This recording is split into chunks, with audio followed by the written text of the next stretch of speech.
Salam alaikum les gens, Bassem Vénitieux 69200. En espérant que ça va, que les choses se passent. Bon, je vois que c'est parti en live. C'est bien les débats comme ça, c'est très bien.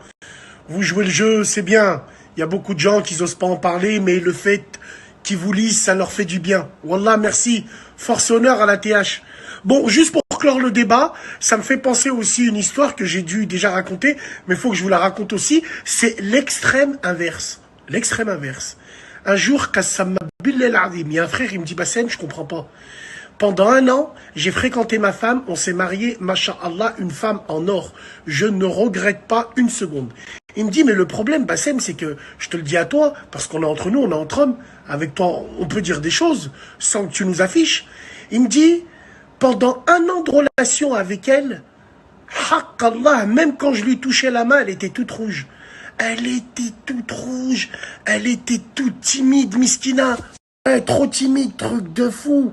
Il m'a dit, Bassem, quand je me retrouvais dans des moments d'intimité, entre guillemets, c'est-à-dire au cinéma ou dans des moments seuls avec elle, il me disait, Bassem, elle osait même pas me regarder. Elle baissait les yeux, elle était toute rouge. J'ai dû lui faire 4-5 smacks en un an. Et il me dit, là, Bassem, je comprends pas, la tête de ma mère. Je lui demande la main, on fait un mariage, on fait un halal, mariage à la mairie, tout va bien, nos parents, ils sont super contents. Il m'a dit, Bassem, le jour de la nuit de noces, j'ai collé l'embrayage. Ouais, coller l'embrayage. Je lui dis, mais il t'est arrivé quoi? Donc, coller l'embrayage, c'est une expression lyonnaise qui dit, je suis devenu ouf.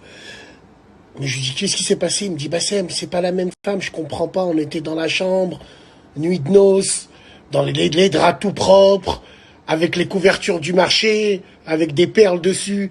Et il me dit, je sais pas, c'est pas, on y va. J'ai plus reconnu la même femme. C'est elle qui me disait ce qu'il fallait faire. Il me dit, Bassem, j'ai pas compris. Elle me pompait, elle me regardait. Elle me regardait, elle me demandait si ça allait bien ou pas. Il me disait, Bassem, Wallah, c'est elle qui se met à quatre pattes. J'étais en train de la prendre. Elle se retournait avec ses cheveux. Elle bousait ses cheveux. Et elle se tapait. Elle se tapait contre le boule. Il me dit, elle écartait son boule avec ses mains pendant que je la prenais. Il me dit, sur la tête de ma mère, j'ai rien compris à cette femme. C'est là où je me suis dit, elle m'a prise pour un con pendant un an, ou c'est comment, ça marche comment elle a pu cacher tout ça. Il me dit, je sais pas, frère. Limite, elle me parlait en anglais. Elle se retournait, elle me disait, fucking my ass. Non, non. Wallah, non. Il m'a tué le bonhomme. Je lui ai dit, mais t'en es sûr qu'elle traîne pas des casseroles? Il me dit, Wallah, Bassem, rien. Donc, je sais pas. Franchement, c'est vrai, hein. Les femmes, c'est un mystère. C'est le plus grand mystère de l'univers. En tout cas, c'était pour clore ce débat-là. Force à vous et big dédicace à vous et Allah, tout ce que